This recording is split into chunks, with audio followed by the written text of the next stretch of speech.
کسی نے پوچھا کہ بعض جگہوں پر مہینے کے 300 روپے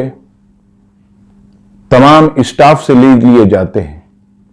یا مختلف لوگوں سے 300 روپے جمع کیے جاتے ہیں، پھر ان سب کے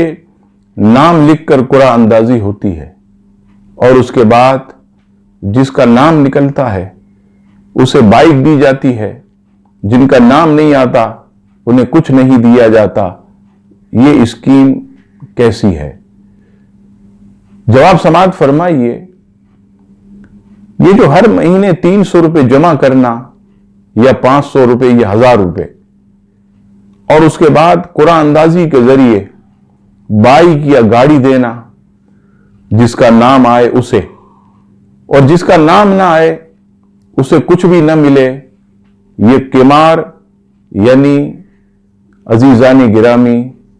یوں سمجھ لیجئے کہ ایک طریقے سے جوا ہے۔ اس جوئے سے آدمی کو بچنا چاہیے، اور ایسی ہی کئی اسکیمیں جو کہ مختلف دفاتر، کمپنیز یا مختلف شوز وغیرہ میں ہوتی ہیں، یہ سب کی سب جوا ہے۔ ہاں، اس میں ایک صورت ایسی ہو سکتی ہے،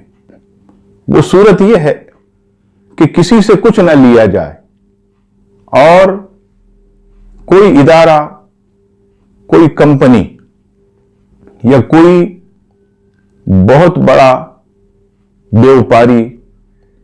مختلف لوگوں کے نام وغیرہ لکھ کر پرچیوں کے ذریعے ڈالے اور پھر قرعہ اندازی کے ذریعے جس کا نام آئے اسے بائک مل جائے، کار مل جائے یا دیگر تحفے تحائف دیے جائیں، تو اس میں کوئی حرج نہیں، لیکن پیسے لے کر تھوڑے تھوڑے سب سے اور ایک ہی شخص کو دینا، باقی کسی کو کچھ نہ ملے، یہ جوا ہے، اس سے بچا جائے۔ اللہ تعالی ہم سب کو ہر قسم کے حرام فعل سے محفوظ فرمائے، آمین۔